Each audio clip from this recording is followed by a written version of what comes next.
You're listening to the Co-Creator Network. When you change the way you look at things, the things you look at change.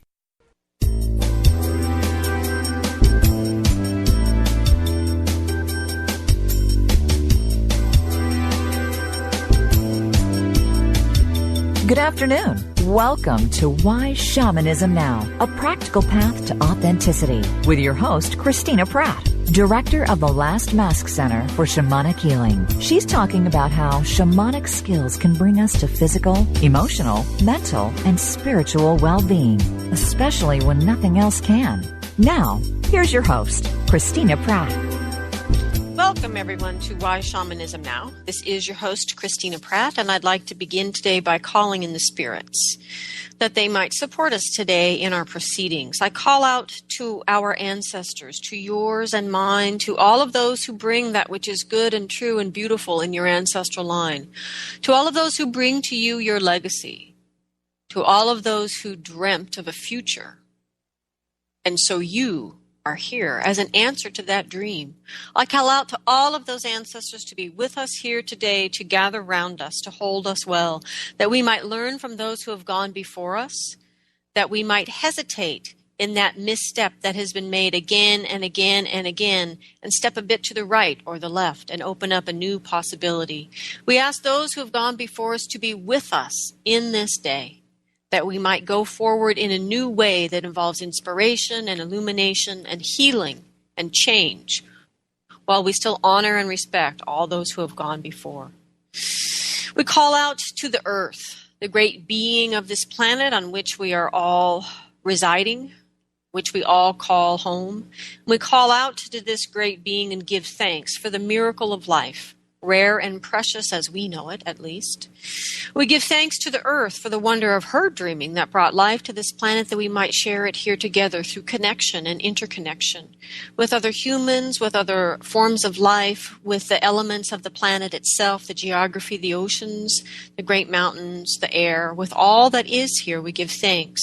May we remember the great beauty of this place and our responsibility as dreamers to dream well, that we might cultivate a dream worthy of our descendants. And from this place on earth, this place of grounding and belonging and interconnectedness and home, we reach up to call out to the energy of the sky to come down, to the highest power of the universe, true yang energy, by whatever name you call this energy, call it down.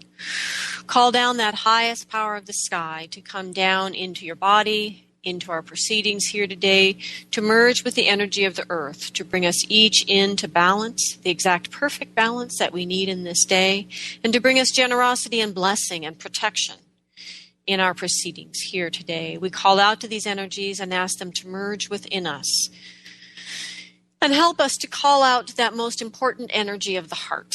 We call out to the wisdom of the heart that is the same in all realms, and we call out to this place within each one of us and ask it to do what it does in a way nothing else within us does. It is the place that mediates and balances and recognizes, acknowledges, and merges the deep passions of our belly, those passions that carry in them our soul's true purpose, with the clarity and inspiration and creativity of the mind, and merges these energies in the heart, that we might discover what our true purpose is here in our life, and to bring it forward into the day, into the world, into full manifestation in a way that is good for all living things. So with these powerful spirit energies called round us here today, I welcome you all to today's show, which is one of my favorite topics, shamanism and love. So I would like to give gratitude first off to those who make the show possible, to Indrek in Estonia. I can't tell you how excited I was to receive a donation from Estonia. That is so cool. To Daniel and Renata, and to all of the listeners who have donated to the show.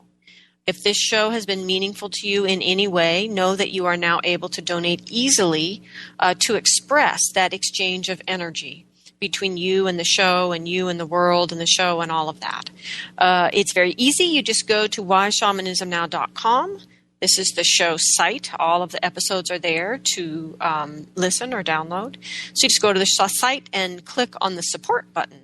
And every dollar that you donate, no matter how large or small, every dollar goes directly to keeping the show on the air. And for your generosity and reciprocity, I give thanks. So, as I said, today is the final show in our summer blockbuster series of shamanism and death, life, sex, and love. And today we are talking about love. We are also live today. And you are invited to call in at 512-772-1938 or Skype. And the easiest way to do that is click the button on the co-creatornetwork.com site. Or you can email me at christina@lastmasscenter.org. And of course, you can find out information about classes, etc., about Last Mass Center at the website, which is lastmasscenter.org. So, with all that organized, let us begin. So I journeyed to find out about what did I need to say about love. It's a great big huge topic, boundless and without qualification, and I only had an hour to talk about it. So where should we begin? And so I asked, why would the spirits bother to teach us about love? Because love is all that there is. And I know you've heard this before. I think it's on a bumper sticker. But what does it mean? That's what the spirits have taught me through my shamanic practice, my personal shamanic practice mostly, but also through some of the teaching. What the spirits have taught me is what love means, and what does it mean that all that there is here is love. So this all really began as I was a child.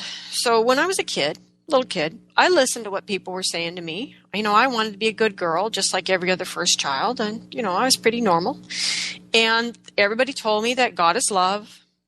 And they also said that God is everything. It's in everything. It's in the trees. It's in you. God created everything. God, God, God, God. And they worked very hard to get me to understand that these two things, without really considering what those two things meant. It was always about God created everything, God is in everything, God is in you, blah, blah, blah, blah. The important part seemed to be to get me to give it over to God. And as far as they were concerned, it was all about God, as far as I could tell as a child. And none of that was really very interesting to me. What was interesting to me was the implication of these two things that they were teaching me. So if God is love, and that's fine. I'm happy to accept that. So if God is love and God is everything, which is also fine, and I'm happy to accept that, then what that means is everything is love. That's what was interesting to me as a child. It was very simple child logic. Think about it. If God is love and God is everything, then everything is love. No need for the middleman. That's pretty much my perspective as a child. And so my whole hypothesis from childhood was that everything is love. So that's my hypothesis. So I spent most of my life testing that hypothesis, trying to understand, given my experiences in life, whether or not it was true that everything is love. So I followed this arc through my life, actually. It really shaped many of the decisions that I made in life, not that I was necessarily aware at the time I was making them, but nonetheless, I see this arc through my life when I look back, all the way into chemistry in college, where I was really looking for an explanation of how things worked, because I wanted that explanation to see if it was true, that everything was love. So I was really still looking to see, still working on my hypothesis. And I learned two really interesting things I didn't really expect to have happen in chemistry, because I was pretty much of a nerd and not terribly spiritual person. I certainly wouldn't have taken a course in shamanism offered to me at my university. I was a nerd. And I learned two things in chemistry that to this day fascinate me. One was this constant. I frankly can't even exactly remember the name of the constant, but in chemistry there's lots of constants, like pi and things like that.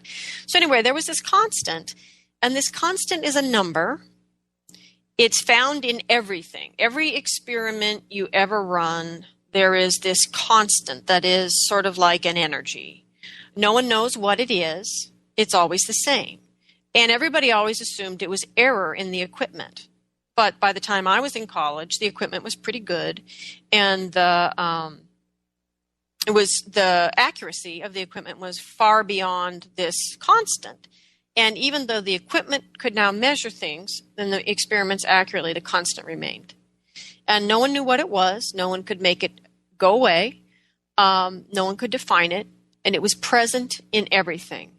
And I listened to the explanation of this constant and some large number with lots of numbers after the decimal point. And I thought, that's God. That's close enough definition for me. There we've got it. And for me at that moment, religion and science merged. That was it. So there was this energy that was present in all things. No one knew what it was. You couldn't destroy it. It was always there. So I thought that was interesting. The other thing that was interesting in chemistry is that, well, for me at least, is I had a mystical experience in the middle of a lecture on Einstein's theories of relativity. Einstein's theories of relativity are pretty interesting as it is, but to throw a mystical experience in on top of them was really very life-changing. So I was sitting there listening to the theories, trying to really get what they meant, because they're not, it's not easy.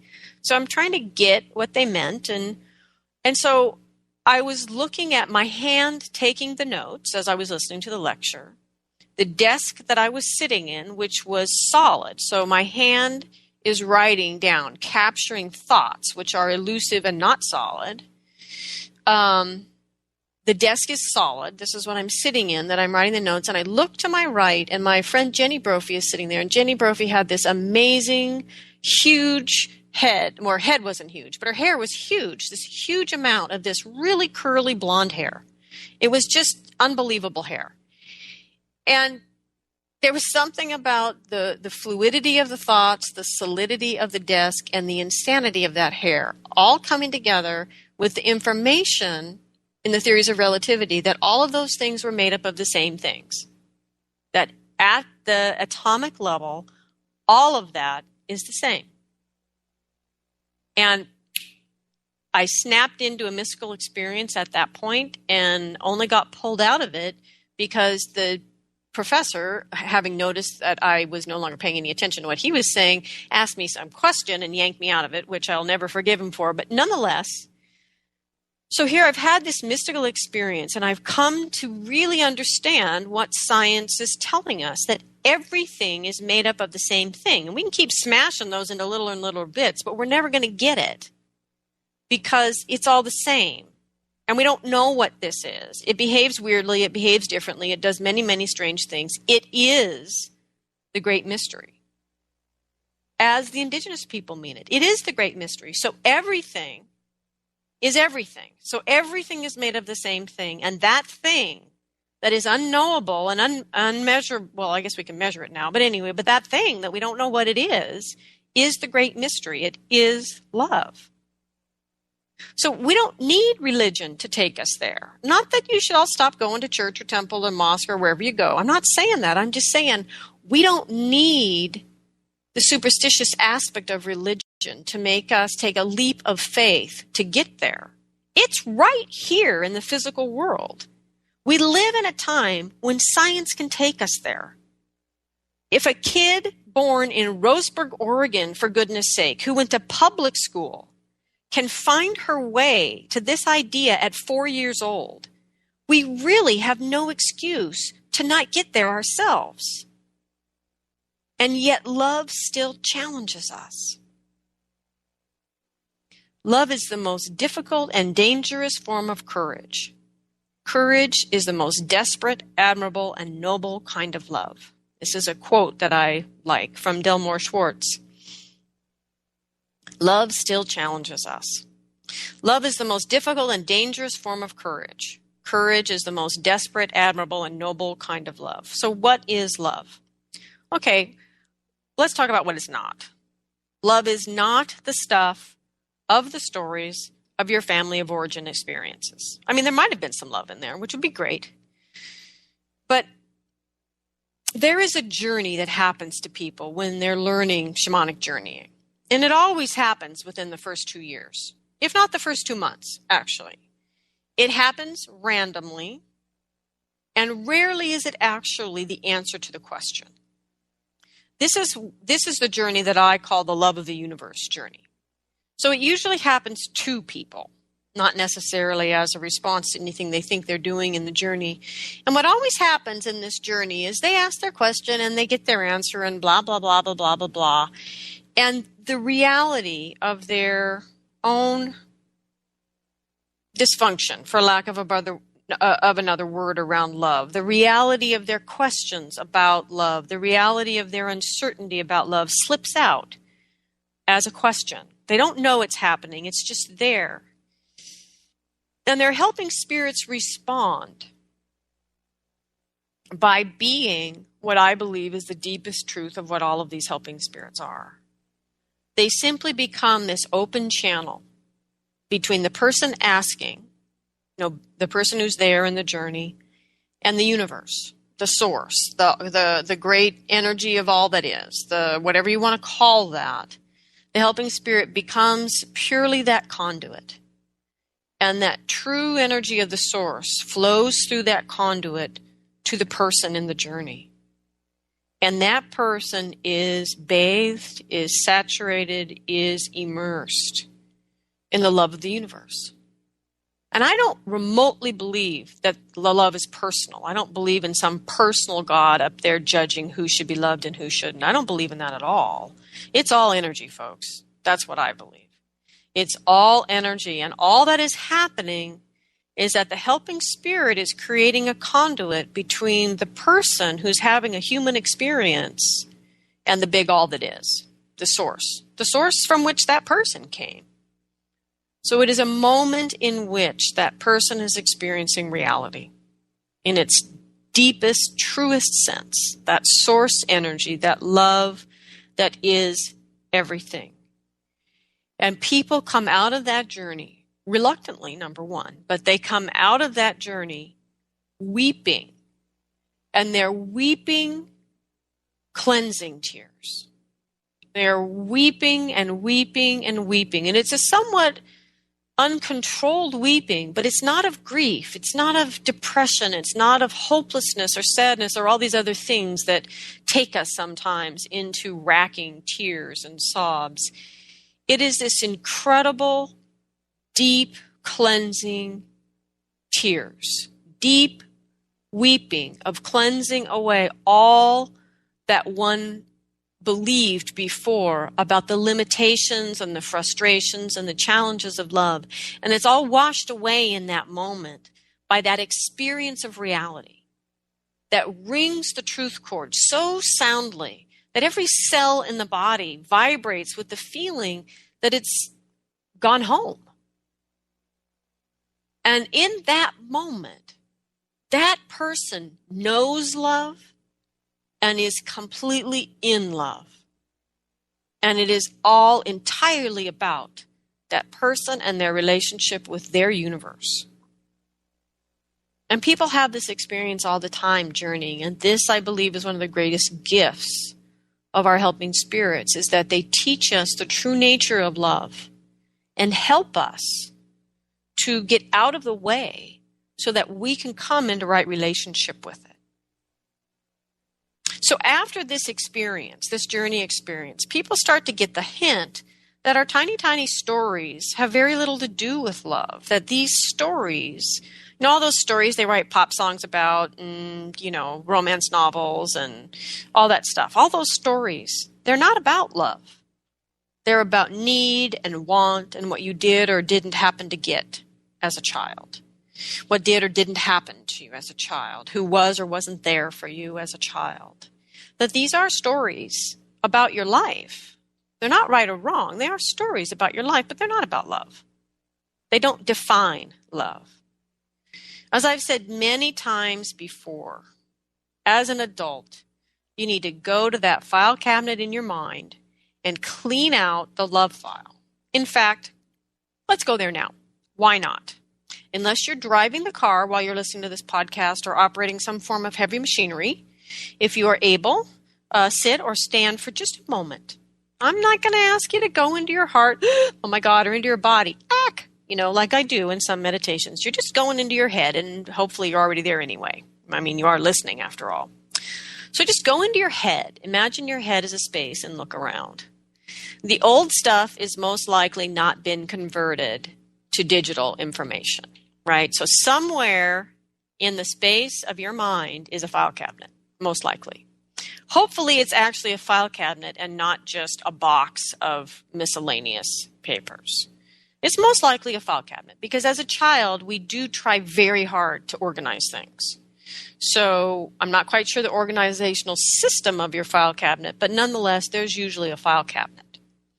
Now, as you go forward in time, you might find other forms of information storage and information retrieval in your mind. But what we're looking for is what you stuck into the love file as a child.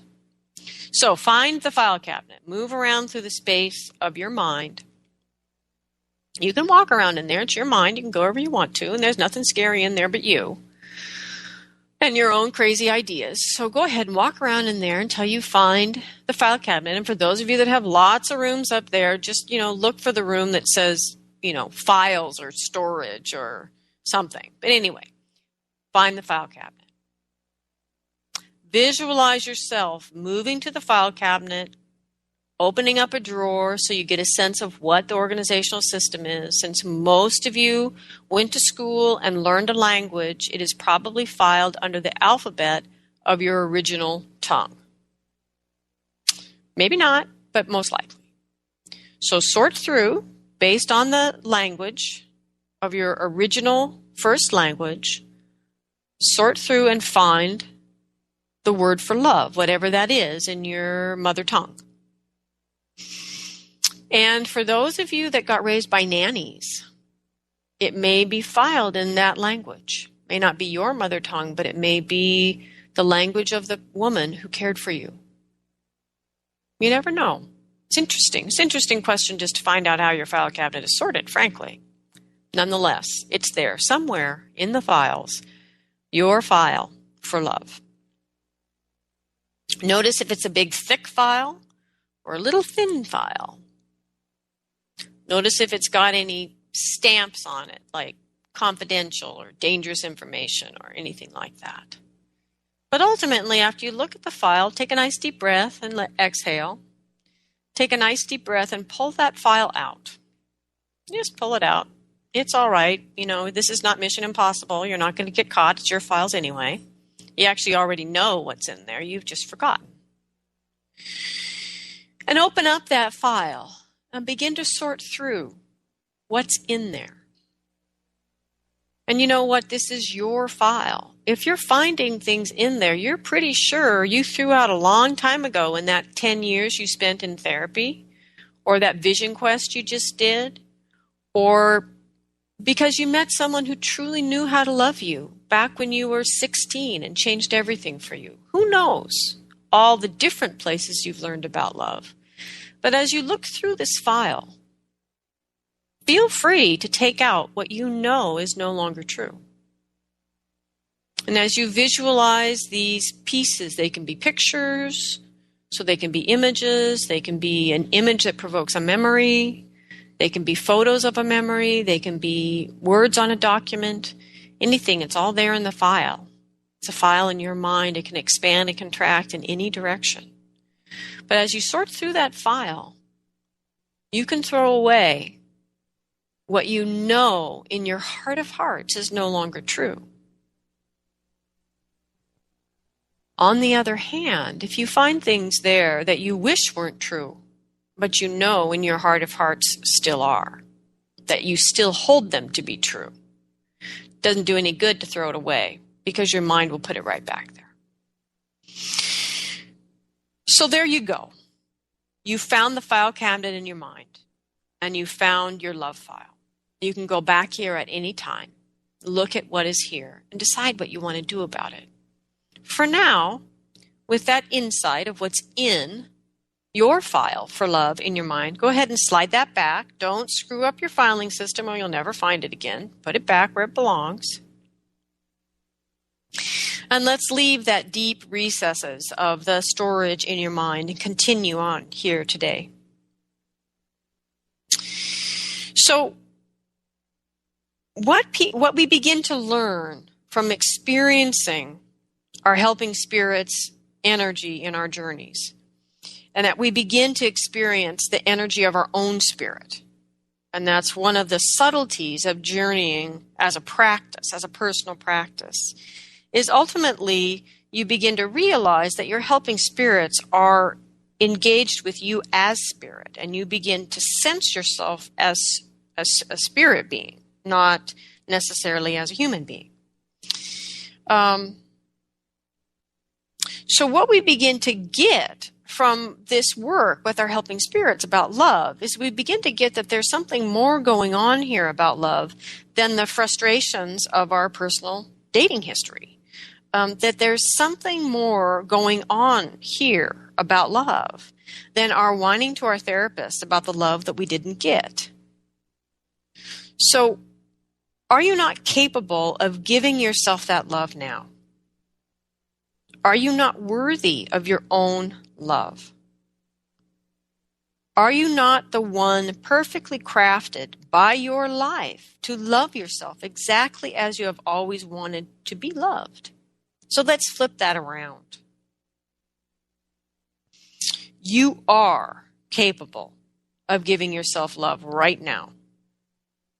You are worthy of your own love. You are perfectly crafted by your life to love yourself exactly as you have always wanted to be loved. There is nothing in your life, no skill, no practitioner, no teacher, no enlightened being, no guru, no anything. There is nothing in your own life more powerful than your capacity to love. No story of wounding, no abuse or trauma, nothing. Nothing more powerful than your capacity to love. And you are either in love or fear in every moment. So choose. Choose love now. No matter what you have experienced or what you have been told, since everything is love. The source is love. Everything, the true nature of everything around you is love. The true nature of you is love. There is nothing more powerful in your life than your capacity to love. And you are either in love or fear in this moment. Choose now. Choose love now. This is a poem from David White. It doesn't interest me if there is one God or many gods. I want to know if you belong or feel abandoned, if you know despair or can see it in others. I want to know if you are prepared to live in the world with its harsh need to change you. If you can look back with firm eyes, saying, "This is where I stand." I want to know if you know how to melt into that fierce heat of living, falling toward the center of your longing.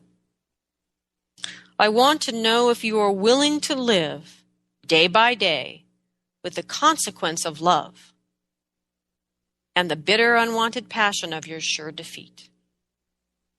I have heard in that fierce embrace, even the gods speak of God. That's a poem by David White from Fire in the Earth. We learn from Spirit that there is something more going on here than personal human scale love. We learn that the universe and everything in it is love. That love is an essence energy we can choose to tend with our lives. And this is what I believe, for me at least, that this poem is about.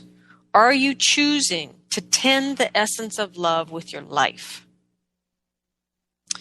In How Then Shall We Live by Wayne Mueller, Wayne says, what we choose to love is very important, for what we love leads our eyes, ears, and hearts on a pilgrimage that shapes the texture of our lives.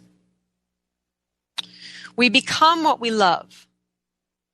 Whatever you are giving your time and attention to, day after day, is the kind of person you will eventually become. This is what I say. I agree with Wayne, but this is what I say. These are the most important things that I have learned from love from my helping spirits. So these are the things that I say. First, learn to love everything. Everything is a gift, no matter how painful, how challenging. Now, as a child, you can't necessarily do that, but as an adult, you can certainly look back at that childhood and find the gift. The most important thing about understanding that everything is a gift is to take the next step and learn to unwrap them. They are easier to love that way.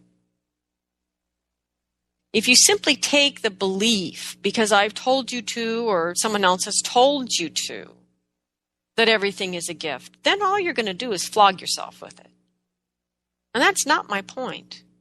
My point is what I've learned from the helping spirits is that everything is a gift. And in the beginning, sometimes those gifts suck. And that what I've learned from Spirit is ways to unwrap them, to unwrap the gift. Because the experience that the gift is delivered in is often very, very painful. But if we don't unwrap the gift, if we don't receive it, if we don't learn what is there, if we don't recover the part of ourself that is trapped there, we will repeat the suffering. And so it's really not so much a capacity to live at a higher spiritual belief, to just know that everything is a gift and be open to them. It's more my simple desire not to repeat the same mistakes over again. My desire not to suffer in the same way I've already suffered. And a general frustration and boredom with doing the same things over again. And what I have learned from the helping spirits is that you don't have a choice. Everything is a gift, and unless you unwrap it, it's going to be returned. And the next time, it's even more painful. So what I encourage you to do with the idea that everything is a gift, because everything is love, is to learn skills to unwrap the gifts that life has to offer. And this, for me, has been the greatest gift with shamanism and the helping spirits. They have helped me learn how to weave some of the skills that I've learned from other people into a whole and complete package that allows me to receive life as a teacher. And no matter what level or way in which those messages, those gifts come to me, to learn how to discern what is at the heart of them, what is at the essence there, and to receive that gift, to bring that into myself. Because the bottom line is, the only thing that's really going on here is that your life and the spirit world and your soul, everything is conspiring to get you to collect all the aspects of yourself into one place and to love them all equally. So it's not enough just to know what happened, to know how or why you split off.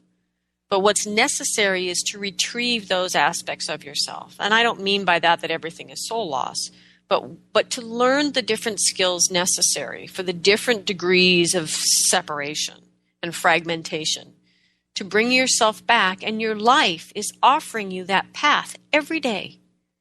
Every single day, in the things that irritate you, in the patterns that repeat themselves, in the things that flirt with you, in the things that challenge you. It's your life saying, here, take yourself back. Love him. Love her. You were never meant to be separate in the first place. So this is the first thing that I found with my helping spirits, is how incredibly helpful they are in assisting me in unwrapping those gifts that arrive in unpleasant packages, because they are so much easier to love out of the box. And out of the box, after this whole thing is unfolded and unwound and understood in a deeper essence and felt in a deeper place, it's just me. It's just some part of me that someone taught me not to love. And that part of me deserves love just like any other part of me. Because it is of love. Because everything is love. So, it's a bit of a circular argument, but it is the nature of our human experience to step out of that circle. So we have to learn how to step back in. So the first thing that I've learned about love from my helping spirits is that everything is a gift. And the willingness to learn how to and take the steps to unwrap those gifts has allowed me to become whole and to love myself. That is the discipline there, the discipline of turning over your stones and becoming whole again, welcoming yourself back and loving yourself. And it's a practice. It's a daily practice. It's not done in a sense of perfection, but it's a way of being, a way of living, and that it is the fundamental art of self-love and self-care. So, the next thing I learned about love was how to know love. That's really tricky, isn't it? Because so often we fall for a person only to find out down the road that that person is the perfect reflection of our shadow. And drama ensues. If we have some skills, we might be able to use it, but all in all, things don't go well. So, how to know love? What is love? How do we know what it really is and when we've really found it in our life? It's a very challenging question for humans. So one time, years ago, I was distraught, once again, over love or the lack of it in my life or whatever was happening. And I was journeying because I go to my helping spirits when I have problems, especially problems that seem impossible. And for much of my life, finding a partner seemed pretty impossible. So I was, once again, distraught and whining, frankly. And I asked, when will I ever find someone? Sobbing away in my journey. And the answer was, when you meet someone who can love you as you love others. Okay, not a bad answer, right? And that's one of those answers that makes absolute and complete sense in the journey and was going to make no sense at all once I got back into ordinary reality. When you meet someone who can love you as you love others. Well, that made sense. But I pretty much knew I was going to lose it once I got back. So I asked in the journey, how will I know that? Since basically when I'm journeying, I often ask the equivalent of how will I know it if I trip over it? It's a very, very important question to ask. So I'm journeying along, right? And I've got this answer. When you meet someone who can love you as you love others. And I ask, how will I know that? And then the helping spirits blasted me out of the journey with the answer. They basically just turned the full force of my love, the way that I love others, on to me. And it pretty much blew me out of the journey. If it had been, filmed with special effects, I would have flown across the room and hit the wall. And I sat there kind of metaphorically, shaking my head, having just been smashed into the wall metaphorically, and went, well, that certainly explains my dating history. I mean, there was no way the guys I was picking, the guys I was attracted to because they were ultimately a reflection of my shadow, there was no way those guys were capable of loving in that way. Not that men aren't, or women aren't, frankly, depending on what you're looking for. People are certainly capable of loving beautifully. But I sure wasn't picking them. So that really helped me. We all have that. We all have our own how we love. We all have our own energy there. And it's not that, I'm not saying you need to find someone who loves you as much as you love them. This isn't about quantity. It's about quality. It's about subtlety. It's about nuance. It's about fervor or fierceness. It's about the way in which you love. Because when you find another person who loves in the way that you love, you both will feel incredibly normal. And suddenly there will be no judgment, no negotiating in relationship about how much we do or don't get to love each other right now. I mean, how many of you have had that experience, one side or the other, where the other person is loving too much or loving too little, not open enough, too open? How often are the arguments and the struggles and the dynamics of your intimate relationships truly boil down to being an argument about how much do we get to love each other right now? And the main problem is that you're both right. You're just with the wrong people, because you're with someone who doesn't love the way that you love. And when you find someone who loves the way that you love, all of those arguments are gone because you're normal to each other. Loving is just loving, and that's how it works. So the next question, though, then is, how do I become a person who is looking for someone who loves the way I love, not looking to find that powerful, gut-wrenching attraction to someone who's reflecting my shadow back to me? That is an art. That is the kind of energetic awareness and consciousness in life that, frankly, I could never have done without the help of the helping spirits. Human beings are far too easily fooled by the stories in their own minds and the power of what wants to get out of the shadow. So what does attraction feel like when you're not being attracted to your shadow? Which is, frankly, what's going on most of the time. What does it feel like when you're actually looking for someone who reflects back to you the way that you love? How would you know that if you tripped over it? That is a worthy path of inquiry and healing and transformation and knowledge to embark on with your own helping spirits. There's nothing self-serving about that. It's perfectly fine to work with your helping spirits to organize how you're going to love in your life, because there's nothing more important for you to do. Whether you're loving yourself, whether you're loving another person, whether you're loving your work and the world, whether you're loving your kids, it's critically important. Are you tending the essence energy of life, of love, with your life? So it's definitely worth a path of inquiry to find out with your helping spirits, how do you love? And what do I need to do as a person to find? How would I know it if I trip over it? How do I find another person who loves the way that I love?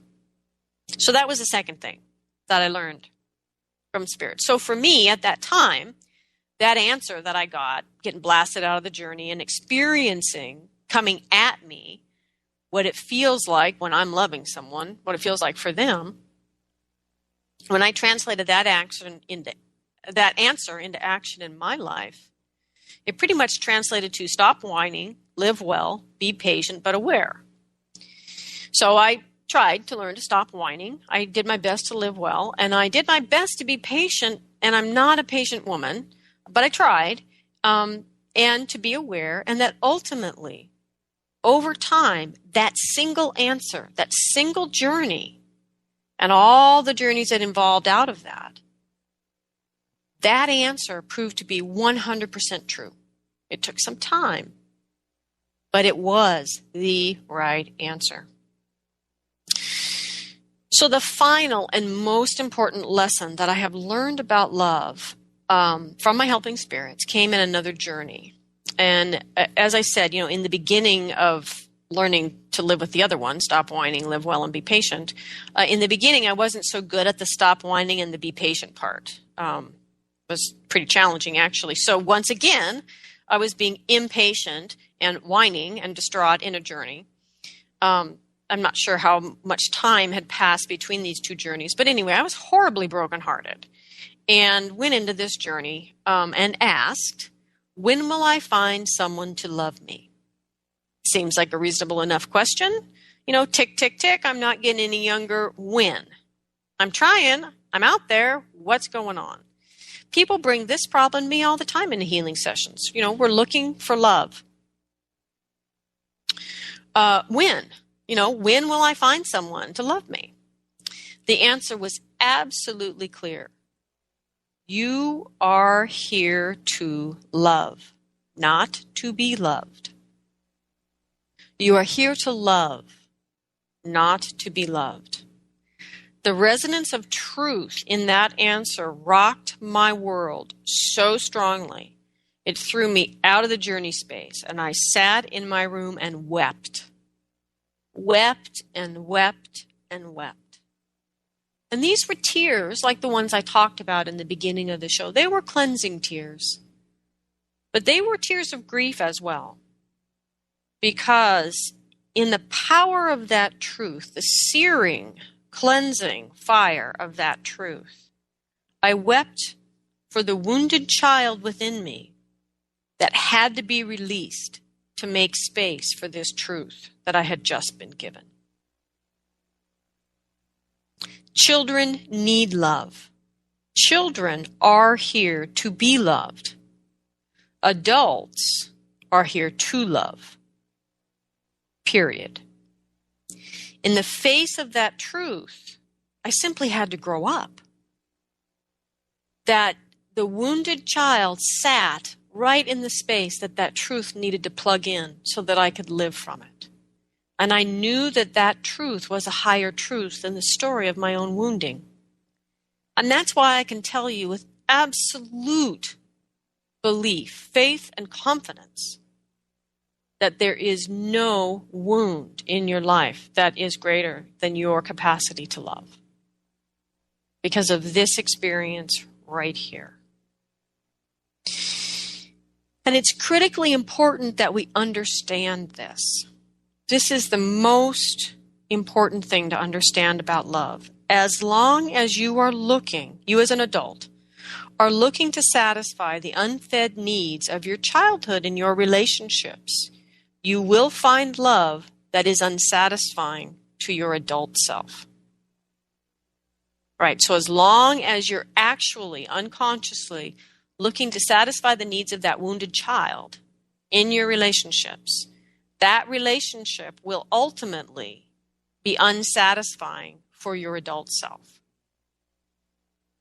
Because that need, that child need, that wounded child need, calls out the mother and the father in your partner. Doesn't matter whether we're talking men or women, gay or straight, doesn't matter. The point is that wounded child calls out mother and father from your partner. And so you're calling mother and father out in each other to meet the needs of the wounded child. And that love cannot last once the children get the love they need and are healed. Once those wounded children heal, then the room's filled with moms and dads. And I don't know about you, but I don't think moms and dads are sexy. The adult you doesn't want to have sex with someone who's their mom or their dad. That's why adult relationships cannot be based on the unmet needs of the wounded child. And understand the distinction here between the wounded child and the child. The child is an archetypal energy that is critically important to be alive and well in a healthy spiritual adult. The wounded child is the shadow of that archetypal energy. And the wounded child, who is the child that didn't get their need for love met, and many other things potentially, sits in that place that robs us of the place we want to place the deeper truth about love, which is that love is all there is. It's infinite, it's everywhere, it's boundless. There's more than enough love, and your love is more than enough to meet all of the needs of that wounded child. So choose to love that child now and move him or her out of the shadow so that you can place in that place the truth that you are here to love, not to be loved. And in that relationship of the adult who is standing here looking to give love, and in particular looking to give love in the way that you love, right? That in that adult, the child is alive and well. I mean, it brings awe in relationship, playfulness, laughter, joy, all of this crazy, goofy stuff that people do in their intimate relationship. Child, there's certainly a place for the child, but understand that this is not about your child that is in the way of your adult relationship. It is that wounded child. And you know what, everybody? Take note. That wounded child is just waiting for its needs to be met. And all those people who didn't meet them when you were younger probably aren't even around anymore. So stop waiting. Give that child whatever it needs from the powerful love in your own heart and move along. You are an adult with a way that you want to love. And your soul needs to give love. And that's what your life is about. Not spending your whole life trying to figure out who's going to love this wounded child within you. Your life is about your heart and about love and about how you love and about giving that to the world through your relationships, through your work, through your gifts. The child wants unconditional love, and the adult realizes that love defies all conditions, even the condition of being unconditional. What the adult learns to do is to give unconditional acceptance to others and to the self, to the gifts that life brings, to everything. Unconditional acceptance. And in this state, love can flow freely. The adult, the true spiritual adult, wants to move through the heart and into the world. So the truth about the heart, from the adult perspective, is that the heart is a wild thing.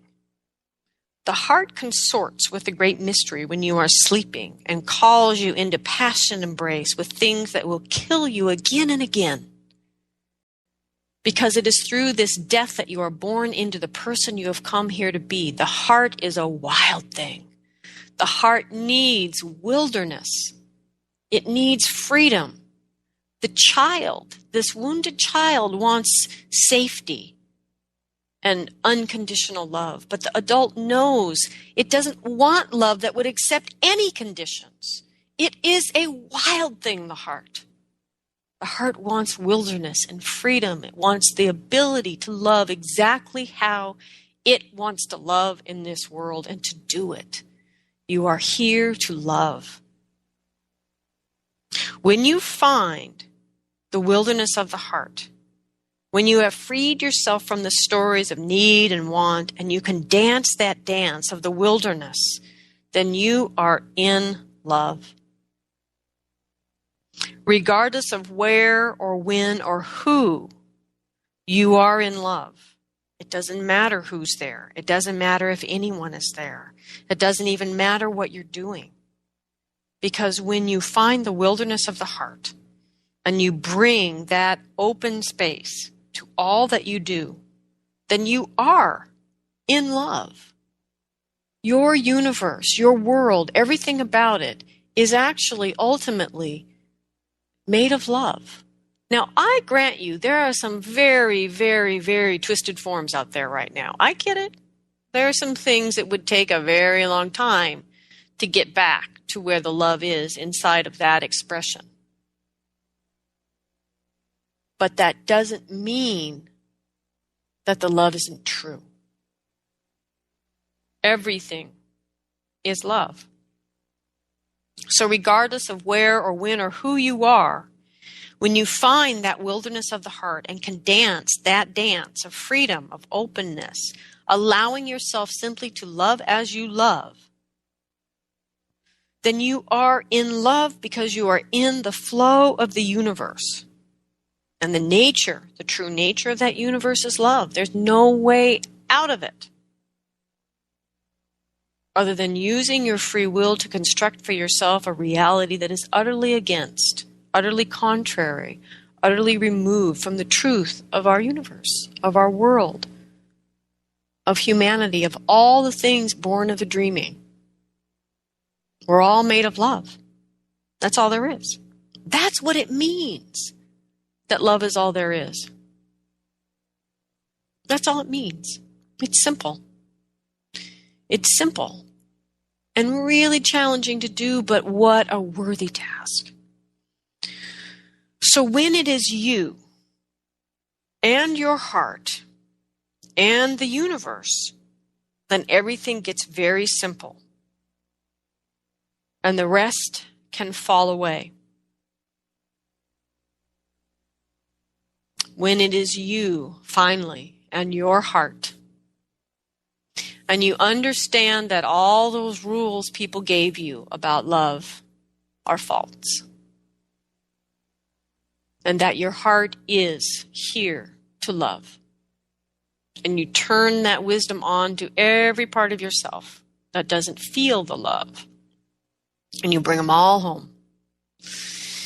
And when you create that place within yourself of love and open up to the wilderness of the heart and seek the freedom to be who you are and to love as you feel called to love, and the courage then to go out in life and do it, the courage to love. Love is the most difficult and dangerous form of courage. Courage is the most desperate, admirable, and noble kind of love. To love, to do what you have come here to do, which is to love, takes great courage, and there is no more worthy endeavor. So may you be in love today. May you empty that file. Place one thing in it. The great truth of love is that everything is love.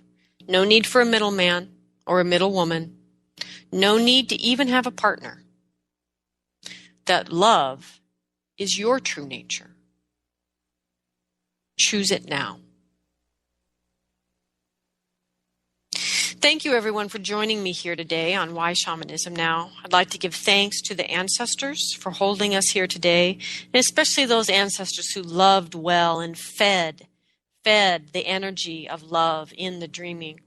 We give thanks to the earth below who dreamt a dream of lovers and dreamers, and birthed our whole world as we know it into existence. And I give thanks to the energy of the sky and to the heart that unites us all. Give thanks to those of you who have donated to the show, because it keeps the show on the air for all of us, so messages like this can get out and spread about. So please feel free not only to donate to the show to keep us going, but also to share the word, share the podcasts, share the wealth. Let everybody know.